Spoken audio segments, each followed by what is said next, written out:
Hello everyone, welcome to my YouTube channel. If you are new here, please subscribe to my channel to watch health related videos. Let me now share about what we know about this novel coronavirus. This virus comes from the family of coronavirus, which includes other viruses such as MERS and SARS, as well as the milder variants causing common cold. The medical consensus at this moment is that the novel coronavirus is more transmissible but appears less deadly than SARS. Evidence suggests that the rate of human-to-human transmission of this virus appears to be higher than that of SARS. For now, the evidence also suggests that transmission is mostly via droplets. What this means is that the virus is carried within droplets emitted from an infected person over a short distance, such as when a person coughs or sneezes.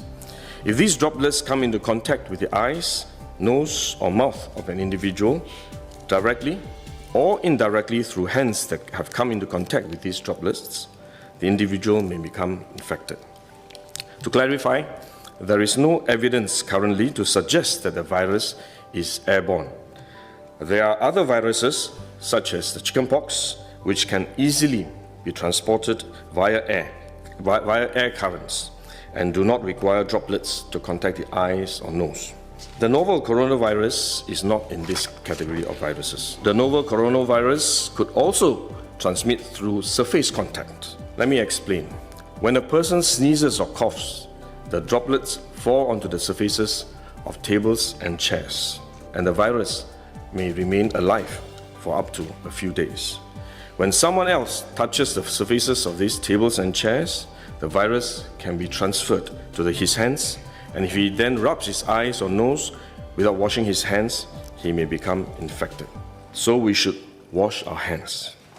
This is also why we only quarantine the close contacts of confirmed cases. For more transient contacts, such as individuals that the confirmed cases may have walked past in malls or hotels, the risk of transmission is low. For coronavirus generally, the person is most infectious when he is displaying symptoms, or what you call symptomatic. And this is likely to be the case for the novel coronavirus as well. There is evidence of limited spread from a person without symptoms during the incubation period. However, this form of transmission may be uncommon and has so far involved isolated cases only. At this point, the evidence still points towards higher transmissibility when the person is displaying symptoms. As such, medical professionals, both overseas and in Singapore, have advised that the most effective way that we can protect ourselves is to practice good personal hygiene. We should regularly wash our hands with soap and water and avoid touching our face with our hands. These may sound simple, but actually they're very difficult to do because all of us touch our face all the time. Even at a meeting when we have on this ministry task force, while I was speaking, I was touching my face until Minister Lawrence Wong nudged me with his elbow and said, "Stop touching your face." So it is simple but extremely difficult, but are actually very effective in preventing all kinds of infection.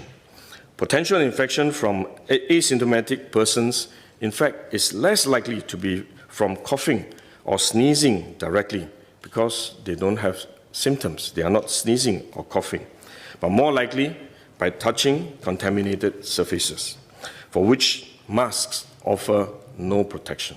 Wearing a mask when we are well often gives us a false sense of security instead, and we are more likely to touch our faces when we constantly adjust our masks, which is one way the disease spreads.